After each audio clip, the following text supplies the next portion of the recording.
And we can revisit the slide at the end if you, I don't know if you want to talk about it right now. Okay, so welcome everyone. Really excited to be here today to talk to you about South Burlington City Center and the major catalyst for it, which is Market Street. We're very honored to win an award from the Northern New England Regional Planning Association for this project, and very excited to share with you some of the things that made it successful and some of the things that we learned along the way. So just to give you a brief overview, this is South Burlington City Center, and it's right on a major interstate highway that connects us to Montreal and to Boston, and adjacent to a major university campus for Vermont, possibly not for other bigger states, but for Vermont, it's a pretty big deal. It houses both the University of Vermont and the UVM Medical Center. It's also, this area contains one of our elementary schools and the largest regional mall in Vermont. And it's right next to the international airport. So it's an area that is not a downtown today, but has all the bones of a downtown. And it's on its way to becoming a downtown. South Burlington's population is sort of mid-sized for Vermont, or large for Vermont. We're about 19,000 at night, 25 during the day. And we have a lot of water and a lot of land. We really focus on the land and not the water. And we're a city council government with a strong city manager. So I've got an arrow pointing to where Market Street is and was in the late 70s, early 80s. And you can see the interstate's already in place. It came in the 50s through 70s was when it was built.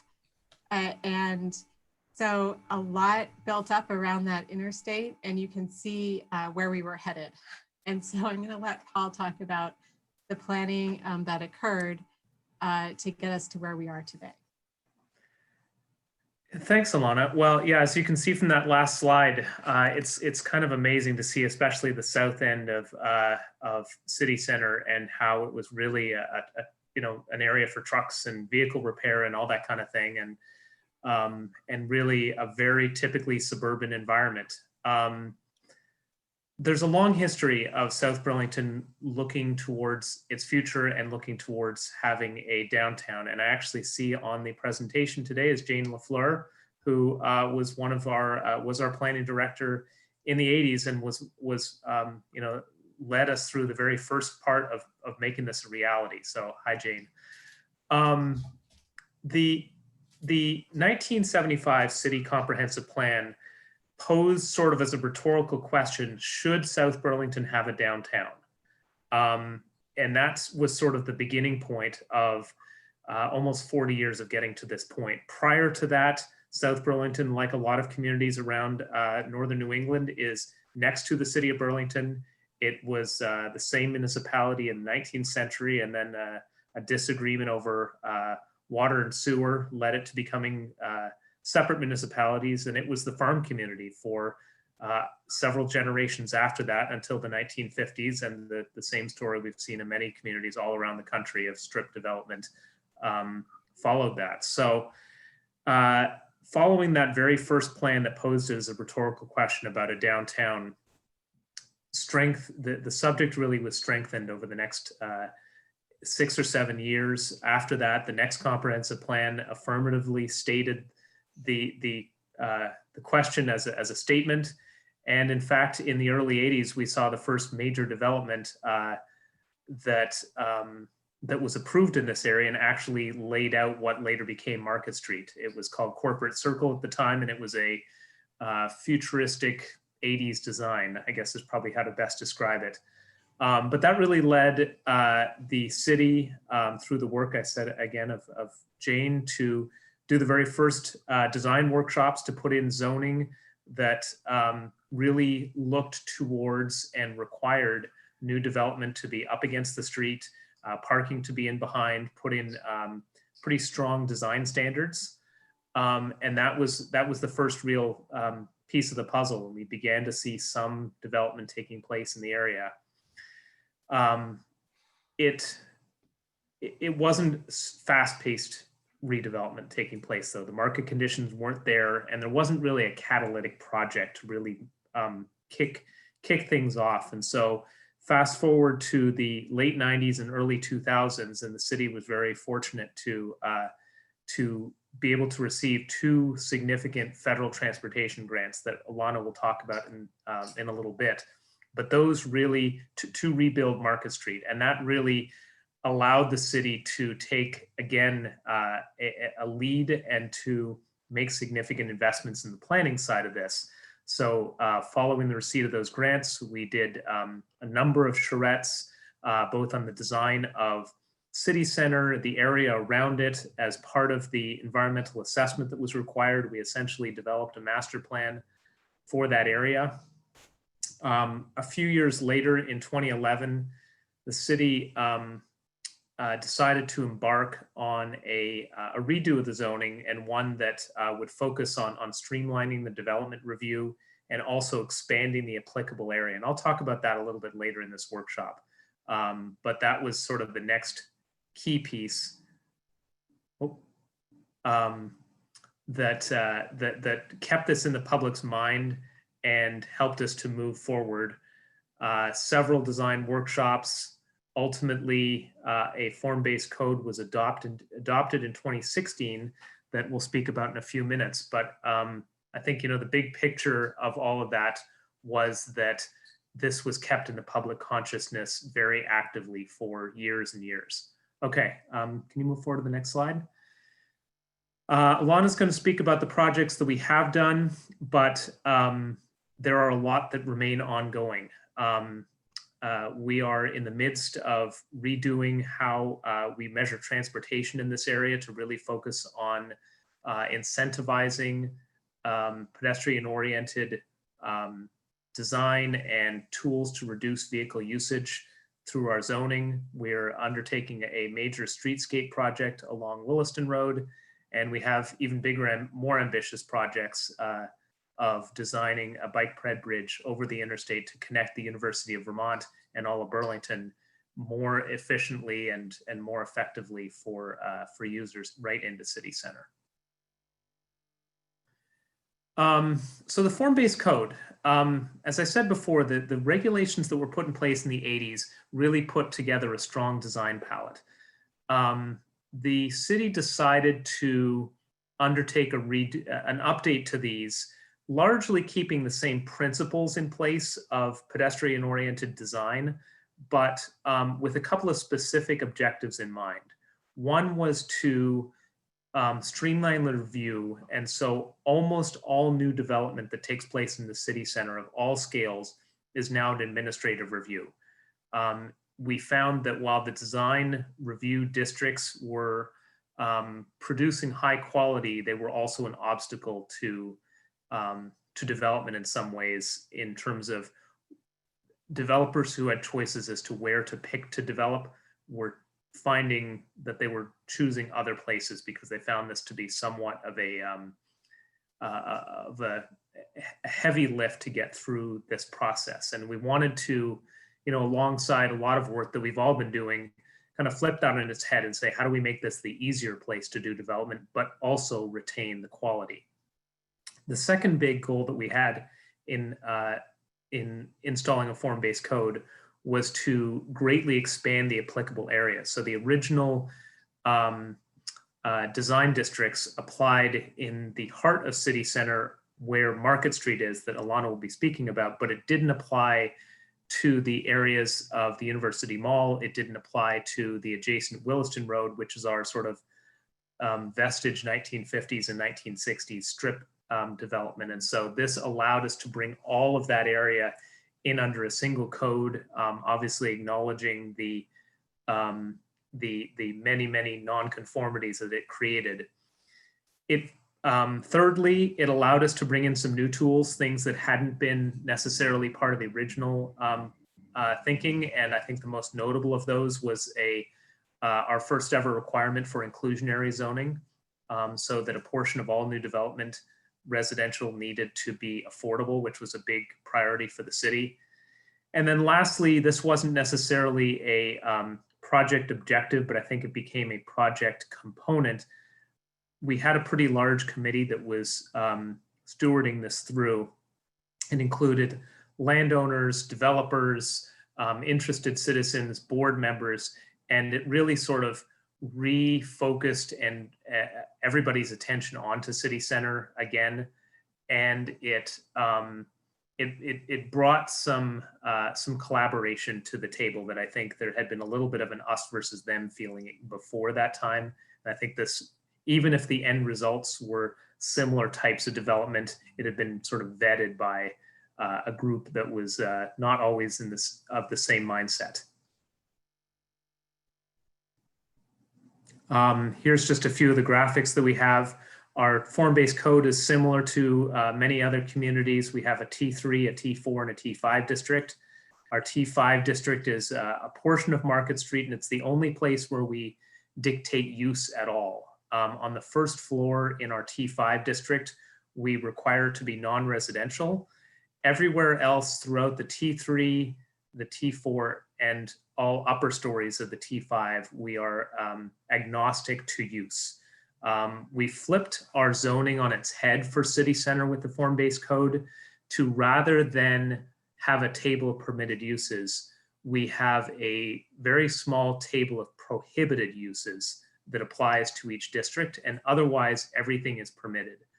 And I think, you know, what's been really interesting about that, and has even borne out even more so in the last 6 to 8 months, is we were finding that we were stifling creativity before. We didn't have the ability to say yes to the next unusual idea of, an axe throwing bar, or a bakery that is also a video game arcade. I don't know, whatever it might be. And so this has really allowed us to focus the conversations on the design, which is the point of a form-based code. And I think largely it's worked out. Mostly what we've seen on the use side has been on the smaller scale redevelopment of individual parcels of adaptive reuse.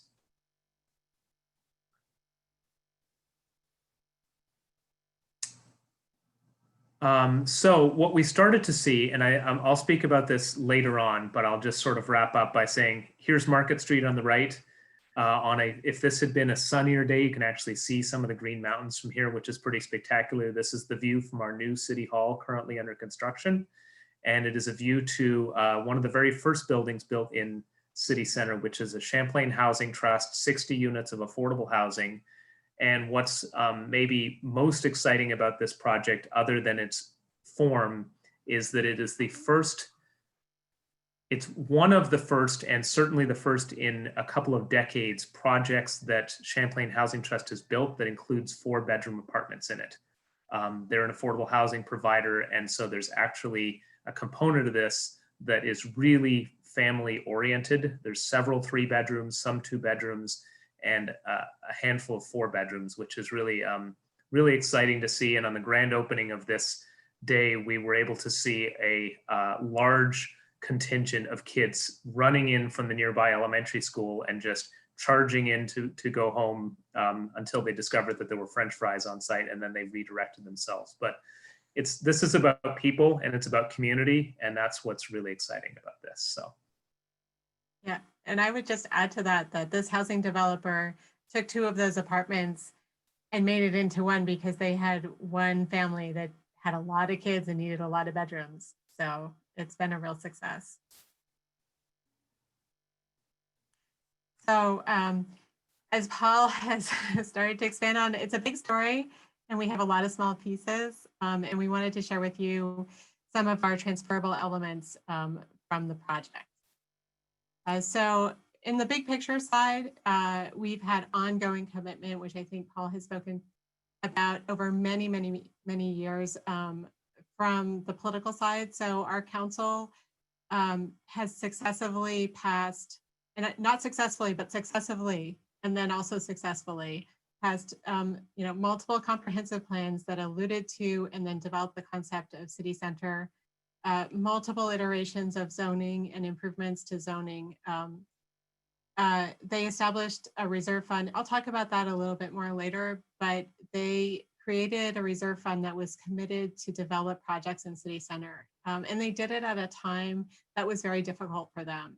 It was when the country was sort of like several years after climbing out of the 2008 recession.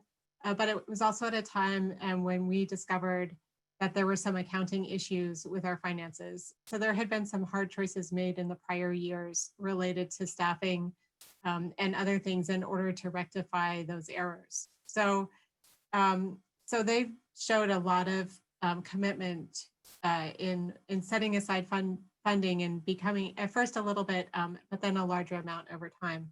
They also established a capital improvement program so that they could understand and the community would understand and staff would understand and line up and get there and do it, all the different projects that were coming down the pike and begin to work towards acquiring funding or finding funding and other resources in order to start to see projects happen.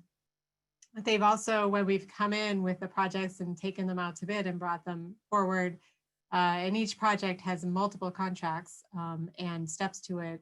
They've approved them, every step of the way. And they've also been with us when we've had to acquire right away. So they've represented, they understand the city center and how important it is for the community identity, for the community's fiscal health, and for sustainability. So they really see it as a strategy for the city moving forward and have really embraced it. So that's been fundamental, I think, for this to go forward, especially because we're a small community.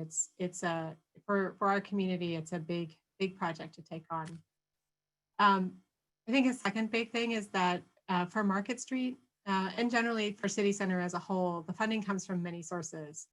But I think Market Street is, while not emblematic,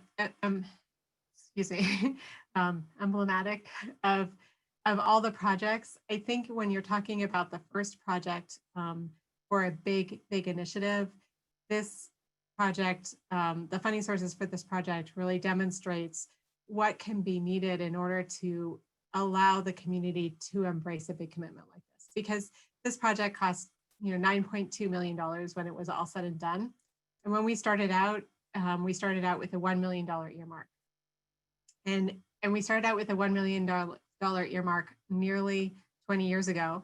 So at that time, that earmark was seen as something that would build a lot more than it did. And then our second earmark came with a 20% match that was required from our community. And at that time, it was conceived of as a match that would get us not only Market Street, but an entire grid of streets. Between that time and the environmental assessment that was required in order to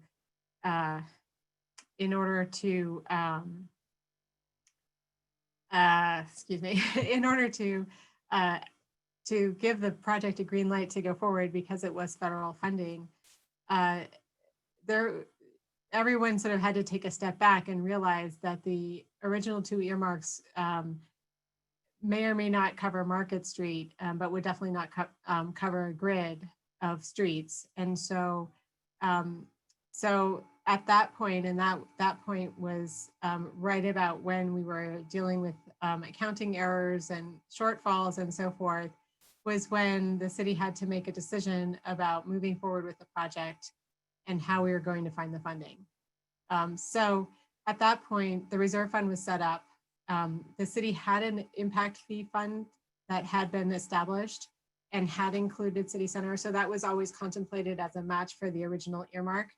But at that time, and it was very fortunate that that was there because the city was able to say, okay, we can move forward with this project and we do have the match. And just in case, we're going to establish this reserve fund. And as it turned out, the project was much more than what was planned because it still had several more years of design and rights acquisition. And so by the time we built it, we ended up using the tax increment financing as well. So, and the reserve fund in the end was really there more as a safety net and did not, and we ended up using that for other projects. But having the security for the, I think for the community and for the council, it was important to understand that there was funding available. So, but I think from a planning perspective for a project like this, it's important to go out and seek as many sources as possible because there's such a long timeline, especially when federal money is involved, that the more sources you have, the more certainty you have that you'll actually get to the end of the project. So, or you'll get to the end of the project and be really satisfied with the project. Another big takeaway from this project was, or transferable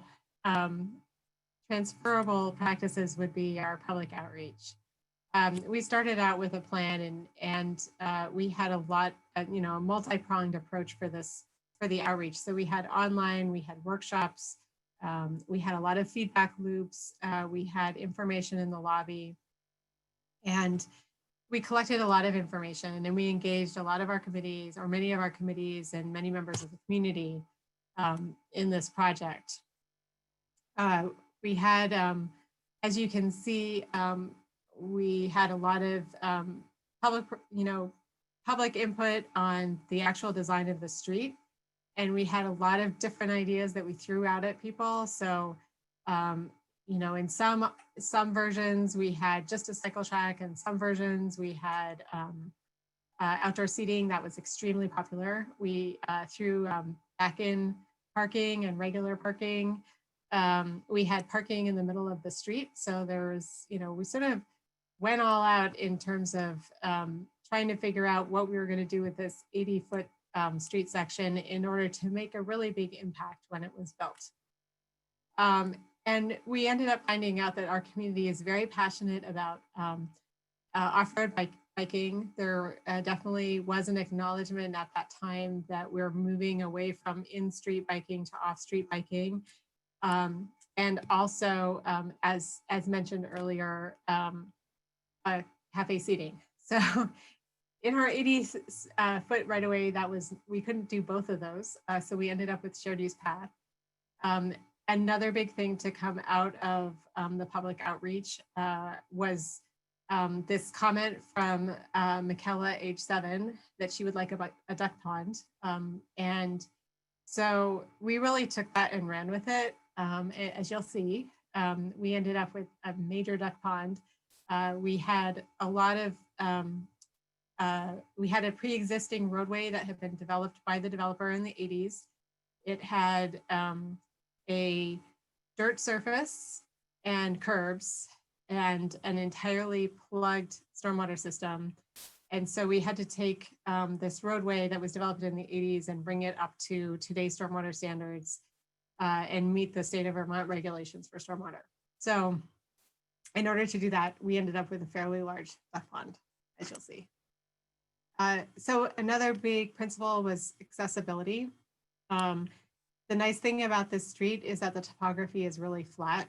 So and it's also in the vicinity of several senior facilities, including a new one that was built by a local senior affordable housing nonprofit. So we knew that there were a lot of people that were in wheelchairs in the area already. We also know that accessible streets are great for people with strollers, kids on skateboards, adults on skateboards, in case roller skating ever comes back, their accessible streets are really great. But we wanted to make sure that it was really, really accessible for all these modes that we've been talking about. So you can see in this picture, the ADA parking that we have is the new state standard, which allows people to exit their cars either on the street side or on the curb side. It actually has an extra indentation into the sidewalk, or shared use path in our case. It has an extra ramp to the particular parking space. And then our ADA ramps are what are called drop curbs. So rather than sort of like the triangular shovel. They're as wide as the crosswalk. So if we have a 6-foot crosswalk, the sidewalk depresses a full 6 feet. Where we have the 14-foot shared use path up here, the shared use path actually, it depresses the entire width of the shared use path, and we have a detectable warning along the entire edge.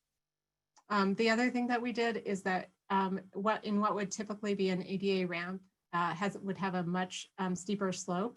So because this is also a shared use path, we reduced the slope so that it's half the slope or the percentage of a normal ADA ramp.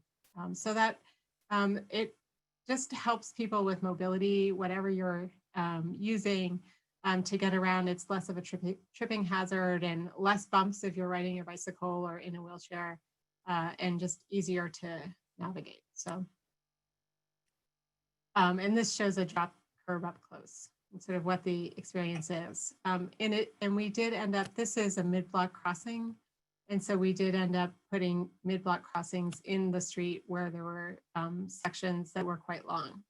So we used a 200, 400 foot block width. So sustainable design, we have a shared use path, as I mentioned. One of the things that this street allows is pedestrian and bicycle mobility.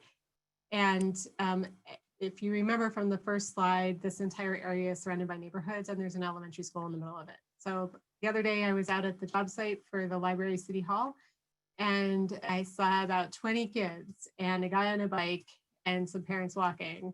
And so some people were coming there, were biking from other parts from a neighborhood from further away. Some kids may have been coming from Champlain Housing Trust, and then some kids were coming out of cars that their parents had parked on the street and were using the sidewalk shared use path to walk to school. So around the stormwater pond and then in the brick area next to the trees, we use products that would allow water to infiltrate. So the shared use path, and I don't know if oh yes, there's a little, sorry. So hopefully you can see the arrow. So this path has a surface that grass will grew through. So since this has been installed, it grew through, and it allows water to infiltrate and not to be shed around the stormwater pond, which is actually tucked into a wetland area. So it's a somewhat sensitive area. So in order to reduce the overall impervious surface, we originally wanted like a paved walking or a stone dust walking path. And this was a way that we could have less of a footprint in this area. And this path is also ADA accessible, and it'll keep the path from wearing out and developing divots. And then underneath all of these bricks is a special soil mixture, which allows water to infiltrate into the ground.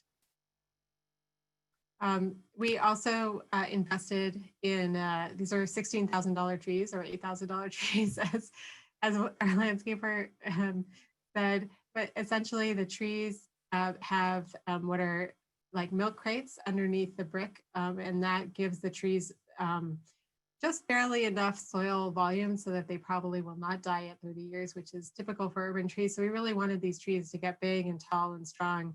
And so we've created enough soil volume underneath the brick and beneath both the brick and the concrete to allow them to reach a much more mature age than they normally would in an urban landscape. And then in the stormwater treatment and detention, we're really working on capturing the runoff that previously had been going into the Potash Brook. There's a tributary that runs through city center and had been collecting the water for various neighborhoods in the area. So part of the project included another pond, which collected stuff upstream, but we wanted to make sure whatever came in, we were collecting and dealing with before it hit the brook. And so this detention pond has become a real habitat. It became one almost overnight. So the picture on the left is in April and the picture on the right is in July. So there was, it was right next to the area that we used. It was next to a wetland. And so as soon as the top layer was scraped off and the water came in, the cattails shot right up. And we also got ducklings and our ducks for our duck pond. So, and I think Paul was out there the other day and he took pictures of ducks also, right? Yeah. So a big part of City Center is placemaking and encouraging people to come. We want it to be downtown. We want it to be a place for gathering and discussion and participation and activities, and also relaxation. So we used the street as one of our first major projects to really create that environment and set the tone. So right here, this is a little snippet. You can see that there's electrical outlets on our lamps. There's banner arms. The sidewalk at the end next to the mall, so what we expect to be the more commercial end versus the other end, which is more residential, has a 21-foot paved curb to the back of the shared use path. So 14 feet of that is really for travel, and then 7 feet of that is more for whatever happens on the side of your main travel area for pedestrians and bicycles. And then we also have a vendor pedestal, which is this little guy down here. And that essentially has an RV hookup or 2 RV hookups per pedestal, and allows food trucks or other types of event things that require electricity to set up in the street, either within the parking lane or if we close down the street for an event. And we have those in that block that's next to the University Mall or leading up to the University Mall. There's also space to explore, and this is just showing you as it's coming in. We have the pond, the shared use path, and both places have a ton of landscaping. And then the pond also has a public art component that was selected by the city's public art committee, which also had a public outreach process as part of the selection. And so creating a place where people wanted to be was a lot of that was investing in landscaping and things that make it special and set it apart. So this is what it looked like last fall. And then this is this summer, and all the benches are in. And you can see there's bronze silica geese. And where the benches are is a smaller, like a terrace type area. So it's not a big park, but it's a space where more people can stand and look at all of the stormwater ponds. And then this is the view from the stormwater ponds this summer. So it's tucked into the wetlands. And so even though there's going to be a lot of development around it, this will retain its character, or this character, and even more trees will grow up around it, over the decades to come. And then this is our first event that Recreation held on Market Street. They had a Halloween, socially distanced Halloween this year, and you can see our director in a mask standing at the table. And I think they had over 300 participants that were all set apart in little groups. So another big thing that we spend a lot of time on is a dig once policy. So, and this is both in the design side, but also needs to be adopted by a governing body.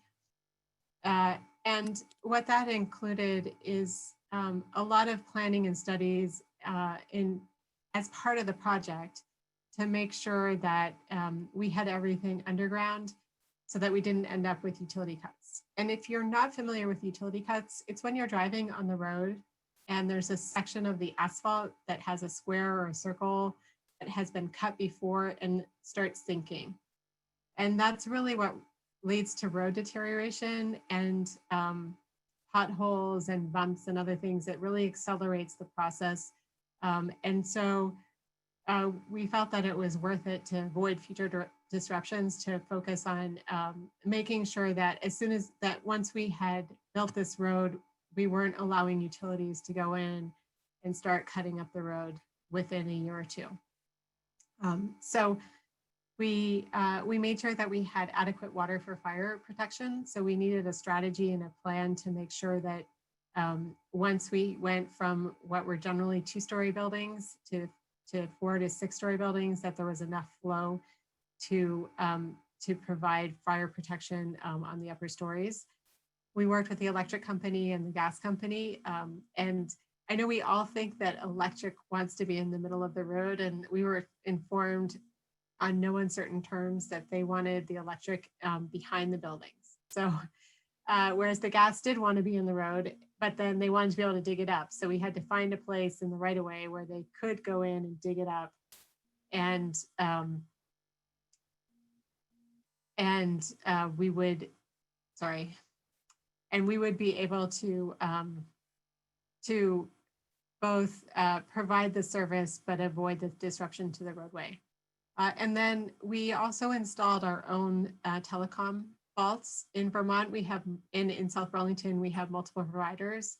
And so technically they're all in competition with each other, but unless there's a route for them to get there, especially once you get into underground, they're all competing and charging each other for access. And unless it's reasonable, entire neighborhoods may only have 1 or 2 providers. So we wanted to make sure that City Center moving forward had a nice choice of vendors. And so we made sure that there was sufficient conduit and vaults that multiple providers could come in and serve the street. And then the last thing is we put in sleeves. So that's essentially a piece of pipe underneath the roadway for each of these utilities at each of the projected future properties to ensure that they wouldn't need to cut up the roadway. And so we ended up with the street, and you'll see on the left-hand side that this is asphalt because we know this lot is going to develop, and we didn't want to, and so we set it up so that each property owner got 7 feet of the right-of-way, which they would be allowed to go in and dig up when they put in their building close to the sidewalk. When you'd like to think when you build a hole that you'll dig straight down and have a nice clean edge, but actually they have slope sides. So if they're putting in parking, they will need to go in and dig up the roadway. So we wanted to leave them some space to do that. So moving on to lessons learned. So one of our big questions was, if we build all this stuff, and this is sort of a map showing you all the stuff that we're building where, we have existing transit, we have some major roadways in place, and we have a lot of future connections that are planned and several future projects, including streets. We've built a park, we've built a roadway, and we're building a library, city hall, and senior center. We'd like to build a few other things. And so one of the questions is will they come? And I think Paul's going to talk about, yes, they will come. Yeah, thanks, Alana. It's been a really exciting journey the last few years to see the private sector respond. Some of what you're seeing on this particular screen here with Trader Joe's and Pier 1, and before that Healthy Living, which is a local sort of version of a Whole Foods, actually came in before we had undertaken Market Street. But, I think all of what we've seen built in the last 10 to 15 years has been in anticipation of all the investment that's been happening. And so when Alana spoke early on about big picture and small pieces, the biggest lesson learned out of all of this for us is that Market Street was viewed as, for better or worse, the catalyst for everything that we've seen being built. There was some interest in the private sector before that, but even that was in anticipation of the development. And as we got closer to the construction of Market Street, with the environmental assessment being approved, and then the city council applying for a TIF district, and then committing to the project, we started to see more and more from the private sector. And so you see the Trader Joe's there. It's a standalone building. As far as we can tell, it's the most attractive standalone Trader Joe's in the country. It forms the corner. It's not a 6-story building, which it might have been otherwise, but it was certainly one that is very urban in its appearance. And then we began to see a whole slew of different projects, some of them right in the middle of our TIF district, some of them on the edges. Some of it, the bottom left-hand corner there, very small image, is of a CVS. I think we would describe that as being a transitional project. It brought what used to be a very suburban environment of an old Friendly's that was set way back from the street and had all sorts of parking in front of it, right at the intersection of the interstate off-ramp, Williston Road and Dorset Street, and instead brought a building right up to the street. It has a door on the street. It has, I think people were not super excited that it became a drugstore, but I think, we were looking at the permanence of the building and really creating the beginnings of a gateway to City Center. Can you jump to the next slide, Alana? So here's a little palette of what we've seen built. Almost all of these buildings, except the ones in the far right-hand corner, are under our form-based codes. So we've got Allard Square in the top left-hand corner. That's a 39 units of affordable senior housing. The one in the top middle is our new library and city hall that is currently under construction, and we are anticipating summer 2021 to locate. And that, I think Alana will speak about a little bit more in a few minutes, but that was a huge investment from our city council. It would receive TIF support. It's somewhere in the neighborhood of a $20 million project. And to us is really one of the absolute keys of the next phase of City Center, which is making it a place that is a draw of people and not just a very attractive street with a lot of buildings on it.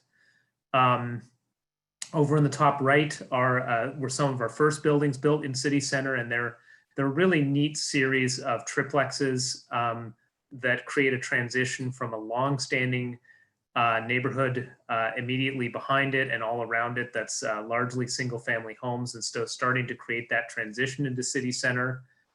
And in the center middle, bottom center, I just wanted to flag that one. It's our first ever project by Habitat for Humanity. It's currently under construction. It replaced a former single family home that was not in great shape and is going to be a fourplex tucked right in amongst single family homes on either side of it. And it's the kind of transitional scale that we're really, really excited about. You want to jump to the next one, Alana? So we've permitted 3 more buildings that have not yet started construction. On the left-hand side is going to be immediately adjacent to the Champlain Housing Trust building that's being occupied now, and that's going to be 40 apartments.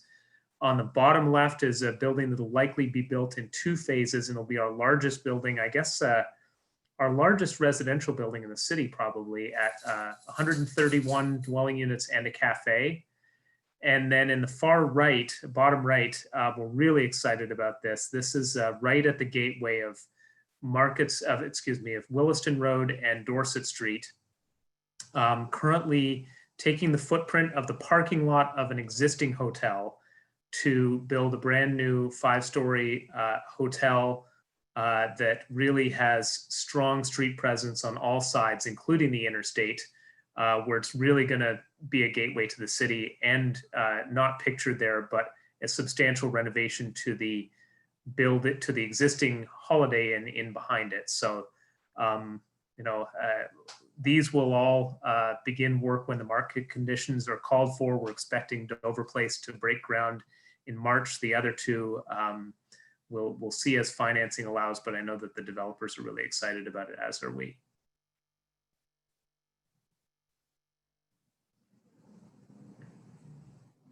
I just wanted to show this slide. I think City Center overall is about 300 acres, but this is the Market Street project while it was under construction.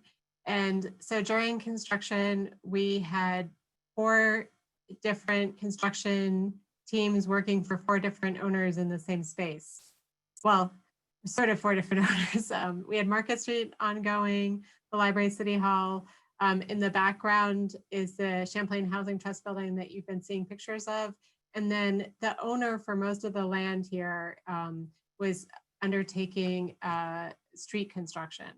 So, so it was a lot of teams that were doing a lot of coordination to stay out of each other's way.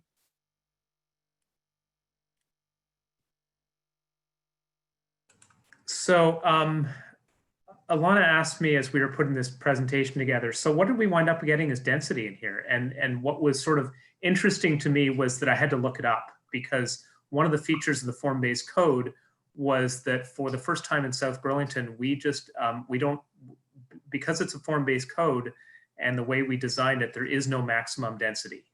It's whatever the output of the dimensional standards calls for. But we did run it, and these are net numbers. But the various buildings that you've just seen pictures of in our T5, we've got one building. It's 60 units an acre and a first floor of non-residential. The Champlain Housing Trust building and the one immediately next to it, as well as the 131 unit building that you saw, are each in the range of 50 to 60 dwelling units an acre. The Habitat for Humanity building that I showed you is on a 1/4 acre lot. And so that one, even by itself, is 16 units an acre, which is really exciting because it doesn't appear to be that. And as just sort of a side note to that, South Burlington still has a lot of very suburban zoning elsewhere in the city, and projects like these, especially something like this Habitat project that really fits in so nicely with what goes around it, will be evidence that we can use in the future to talk about zoning elsewhere in the city, and how, if it's right scaled, things, we can really take a chunk out of some of the really pressing housing needs that we've got in our area, and think about this whole missing middle of housing and how we can effectively address it. So we can even be, you know, as we talk about lessons learned here and replicability for other communities, we're really also thinking about that internally and how we can replicate internally the same, the successes from here. One other thing I wanted to just talk about briefly about the ways in which the conversation has evolved in our community. As Alana said, we've had really pretty much unwavering support, which has been really amazing for 30 years on this project. What's been interesting is that the terms that have been used have evolved over time, from it being something that the city wants to being something like, wouldn't it be nice to have a downtown, to have an attractive environment where people could call, you know, have a sense of community, a sense of place, and to see other pieces slowly added into it, you know, from affordable housing to talking about how can we look to our long-term fiscal sustainability, and, you know, all the work that folks like Joe Minicozy and his team at Urban 3 have been doing, of thinking of, you know, what are the types of development that lead to long-term fiscal sustainability for municipalities. So in this case, you know, we all generally think about roads as a liability, but in this case, we really have fostered, and I think we're excited about the scale of development to really make this a net generator for our city. And I think it's not in this slide, but just last week we were discussing in our community adopting our first ever climate action plan. And one of the first things that we want to talk about that in there are not only what we need to do in the future, but what we've already been doing, and thinking about a city center and a walkable environment, not just a walkable, a pedestrian oriented environment like this, as being part of our long-term climate action plan.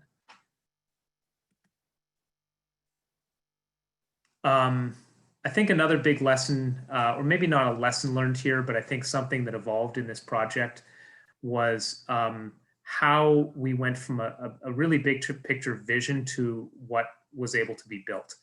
And we were the beneficiaries of some really big picture thinking The environmental assessment in its concept plans looked at a lot of different ways that if landowners could rearrange their land, if we could relocate existing roads to new locations, how we could really develop a coordinated big picture plan. And I think, you know, after a lot of soul searching in our community, I think we came to the conclusion that while that did represent a really amazing picture of what a downtown could be, that in order to get it off the ground and sort of looking to see why is it that it's been 35 years from concept to construction, that we needed to break it into manageable pieces.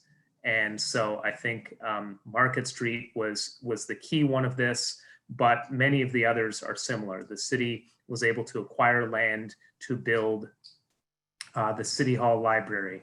We undertook the zoning as its own separate project.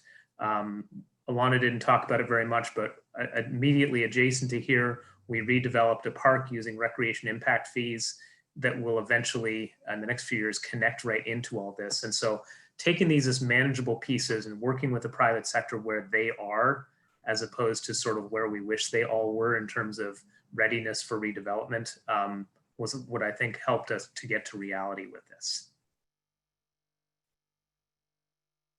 And I think that's just, you know, just building on what I just said, to big plans solving all problems, to using the plans to bring people together, but then, you know, also being ready to evolve and meet compromise. The design of the roadway, as Alana described, has a 21-foot wide sidewalk shared use path, and that was something that was developed after a lot of different iterations of designs by having 4 different committees in the city all get together, all sort of huddle in the same room back in the before times when people, you know, were in the same room, could be in the same room together, and just sort of hashed it out over the course of 1 or 2 meetings. And it's, you know, it represented compromise in various different ways, but it was something that allowed, you know, it must have been what, Alana, 35 different committee members all sort of hashing out one plan. Or more. Yeah, and ultimately it led to a project that was able to be built. Yeah. Someone stood up in the room and was like, okay, how about this? And they gave us the numbers for the entire cross section, and someone was like, okay, we can do that. And then they voted. But it took us like many hours to get to that point in multiple meetings. And yeah, so. No comment as to whether Alana and I discovered the exact hour that the various different watering holes in the area close after that, but.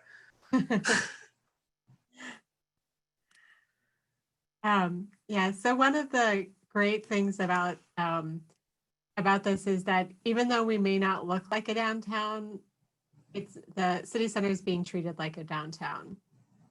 And so over the past few years, we've seen businesses, nonprofit organizations, and other entities really excited about the idea of city center, not just the private sector wanting to do development.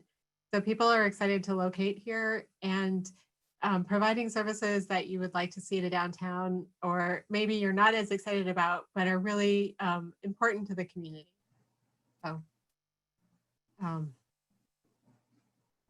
yeah. So, and one of the big things for our community is I think it's our first ever food shelf that was opened, which now is great, especially. We've had a methadone clinic now for multiple years, the new buildings that we've talked about, and also, you know, that people are taking advantage of the ability to build a density that works for them. And I think this is my closing slide. It's just an overview. We've got our new City Hall Library on the left, which, as Paul said, I didn't talk about that much. I've got like a whole slew of slides on that, but essentially it's a public facility, which we feel is really important to have public facilities in the downtown. And this creates with the library space, the senior center space that will serve 90 meals at one sitting, and a city hall with space for committees to meet and people to engage with the council and other public governance type activities, really becomes a gathering place for the community. And there's Camel's Hump there, Alana. Yes. So, and this is one of the parts of the City Center initiative was to refresh our community logo, and we're a different place altogether. This has been excellent. Huge thank you, Iona and Paul. And I do have a couple questions, and I'm hoping maybe some of the many people who are participating today might have a couple as well. But to get us started, maybe what would you describe as the consequences or side effects of this approach that you took? You want me to take that first, Paul? Sure, why don't you start? I mean, I think a big consequence is that we're taking a big risk. You know, we're going out ahead of the private sector. We're not hand in hand. We don't have a rock solid development agreement. And so, you know, I think the risk is always that the development does not follow our lead. And I think, you know, but one of the consequences is that because we're developing for the public, we really are focused on things that people will enjoy. Mm-hmm. So, you know, one of the earlier thoughts was, let's just build parking garages. And that seemed, so, you know, and the first vote was not on a parking garage, it was on a park. It was on a park in Market Street. So, and those are both spaces that could be appreciated from day one by the public.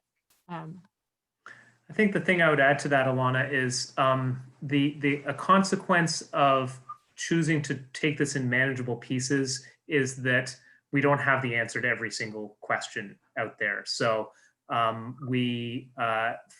between ourselves and the private sector, we connected a street called Mary Street, a little residential street, into Market Street, which is a great connectivity. It's still a tough intersection where Mary Street hits our major east-west road, Williston Road, Route 2, and there's not an obvious solution as to how to fix that intersection at a later date. In a grand plan, one of the versions of it from 15 years ago relocated that entire street to create a greater separation at its terminus with Williston Road. But as a practical matter, in order to do that, that would have meant every landowner needed to agree to sort of remove the housing and pursue redevelopment at the same time. The adjacent school would have needed to be ready to make changes on its own. The new development would have had to have been aligning itself. And there's just so many moving parts. And I think we found that not every developer was in the same place in order to coordinate to do something like that. And so it was a question of, do we take some action now? And we decided that it was time to move forward, and some questions will have to be addressed by a future version of ourselves, or maybe us in a few years. No, that makes a lot of sense. We do have a couple comments and questions in the chat. So a couple kudos, and I think you guys can see those yourselves, but we have can you talk more about how you don't have a density requirement? Is density proposed with each development? Yeah, so how does that work? Yeah, so in this area, what we did was we established a series of requirements in the form standards. So we said that for any lot that is created, you need to have a building frontage of at least, depends on the district, but 70 or 80% of your lot frontage. You have a minimum of 2 stories and a maximum of 5 stories. In let's say our T4 and our T5, the T3 is a little more squat at 2.5 stories. And then we have certain requirements around doors on the street that really sort of, depending on the T zone. So let's say our T3, which is a little more of a transitional area, every unit, and a unit is defined as 1,500 square feet, on the first floor needs to have its own separate entrance. And so you wind up dictating a pattern of development, even if you're not saying how many units can be in there. And if you can be creative and think about how to do other things, then you're more than welcome to. In our T4 and our T5, we really left it to the market to decide what's the right number of units. And the fear, of course, is that everything built there is going to be a studio apartment. But we have put some incentives in through our inclusionary zoning that give extra credit for more bedrooms in a unit. And we may find over time that we need to tweak that a little bit. But ultimately, to answer the question, we set the shell of the building, and what goes on inside dictates the units. That's excellent. Okay, we have another question. Could you talk a little bit more about the right-of-way acquisition process and the creation of new streets? Was there broad support from this for the community members, particularly the adjacent owners, or not so much? So I would say that in terms of creation of new streets, and in this case we have, or in the case of City Center, we have a full depth reconstruction of an existing street that was in terrible, terrible shape. And we do have a new street, that there is broad support from the community, broad support from the council, and generally broad support from the adjacent property owners. And I would just say that for some property owners, there's broad support, and it's no big deal, and they'll just have attorneys look stuff over. And then for some properties, it's always conditioned. So, we go through a federal right-of-way acquisition process. It's pretty complex, and it's outlined by the federal government and then followed to the letter by the state and by us. And so that means that you can ask for donations, and then you make an offer, and then you have to make a decision about whether or not you are going to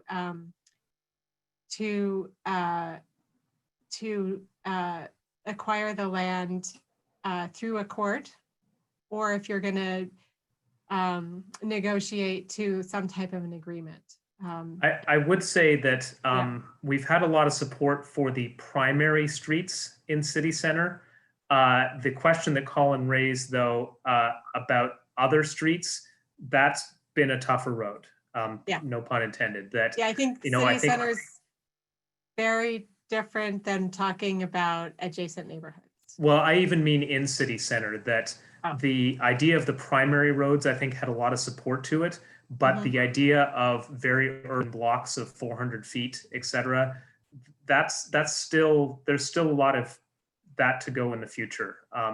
We've tried to incentivize it by requiring new buildings to be on streets. And so if you want to maximize your development, you will put in new streets, but that's not been an easy piece of the puzzle for us, for sure. Good. We have a question from Sandrine. Go ahead, Sandrine.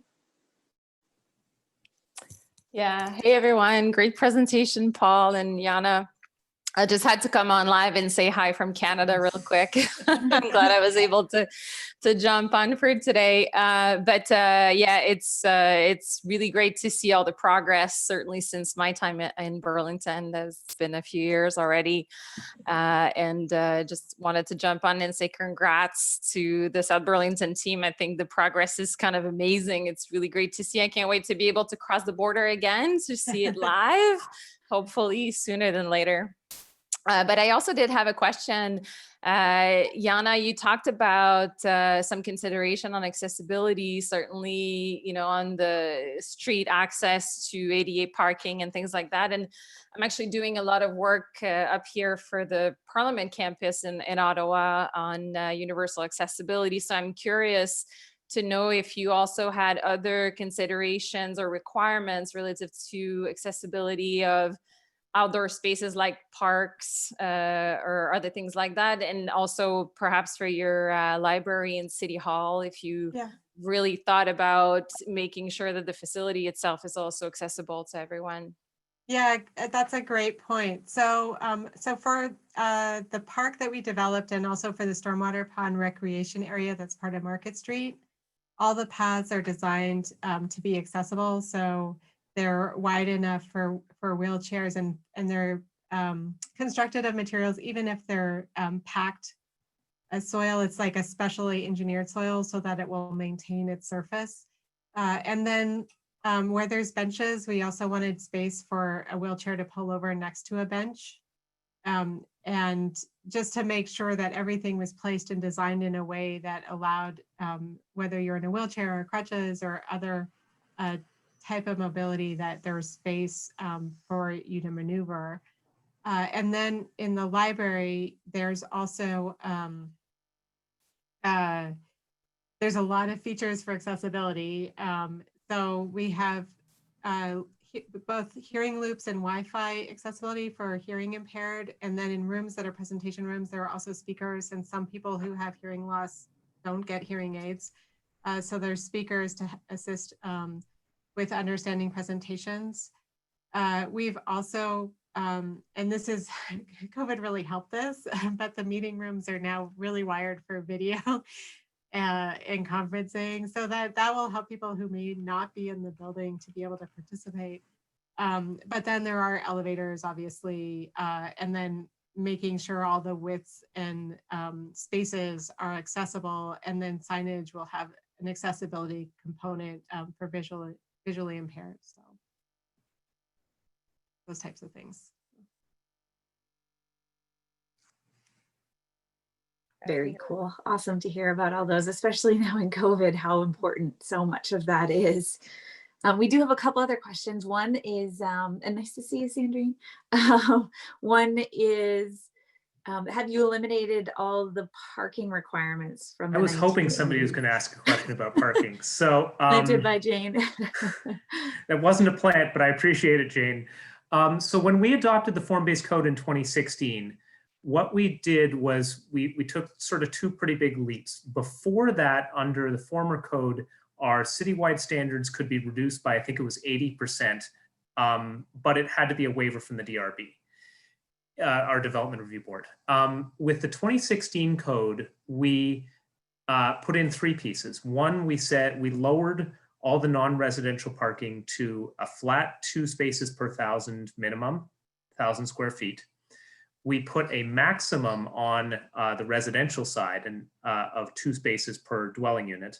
And then we exempted first floor non-residential uses of less than 5,000 square feet to not having any. So we had that in place for about two and a half years, and it was proving to work out pretty well. And our planning commission decided to take the big plunge. And in the fall of 2019, proposed a series of citywide amendments that eliminated non-residential minimums, period, across the entire city, and dramatically reduced the multifamily residential to, I think it's like 2/3 of a space per studio and 1 bedroom, and 1 space per multi-bedroom multifamily citywide.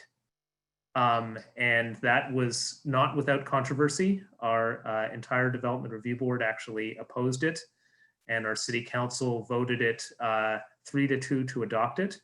But it's been in place for a little over a year now, and so far it's worked out pretty well, we think.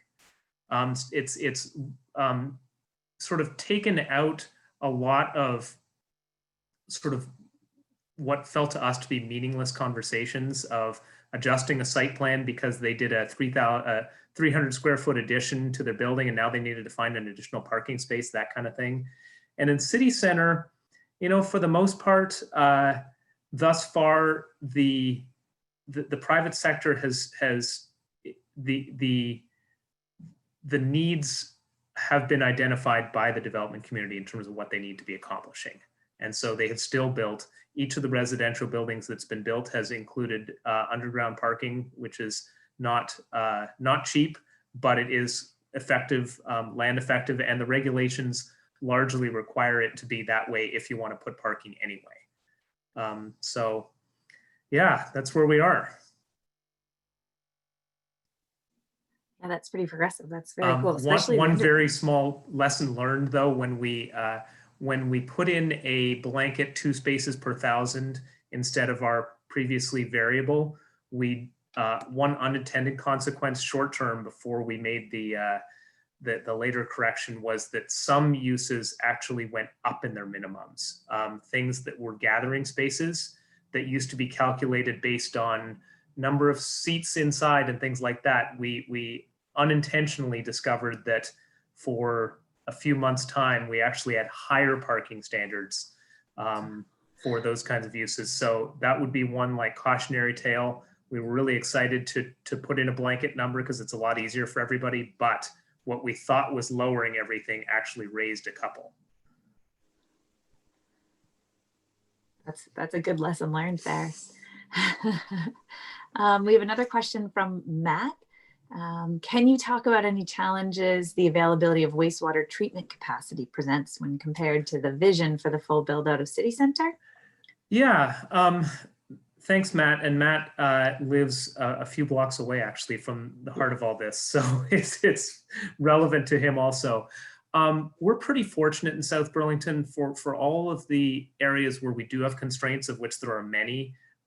We actually undertook a pretty substantial, long-planned upgrade to our wastewater treatment facility that we share with a neighboring community about 8 years ago. And that brought with it a substantial amount of additional capacity. I think we increased by 1 million gallons per day. The City Council at the same time, we had previously had a small reserve for City Center. That was increased to, I think we have a reserve of 150,000 gallons per day that are designated only for City Center. We're keeping an eye on that as things move forward, but it's luckily not been a major constraint. And interestingly, in South Burlington across the board, even with seeing something in the neighborhood of 130 to 140 new homes a year over the last several decades, in the last 10 years, we haven't really seen a measurable increase in wastewater treatment, wastewater flow, just due to all of the things that have been done to improve efficiencies, whether that's patching up some sections of pipe so that we have less infiltration, to just better standards across the board in low flow faucets and toilets and that kind of thing. So we're buoyed by that too. Yeah, that's interesting. We do have a question of have you planned to transition away from the private automobile to more public transportation? I think you mentioned you are already serviced by public transportation here. We have a couple of transit routes that go in the area. We were a founding member of the Burlington Area Bike Share program, which has been, it's been successful in high traffic areas. It's not been really highly used in our area yet, but it's at least putting the message out there. We have put into our rules as of a few years ago that all new residential buildings have to have secure bicycle parking associated with them to foster use by different modes. There's no one answer to this issue in a very historically suburban environment. We finished a study last year that is a city center parking and movement study that's going to look to the future of where do we have gaps in our bike ped network, what might our options be for having paid parking. We have 0 paid parking in South Burlington right now. We have a blanket, typically, suburban rule that says there's an overnight parking ban from 10 p.m. to 7 a.m. across the city in the winter.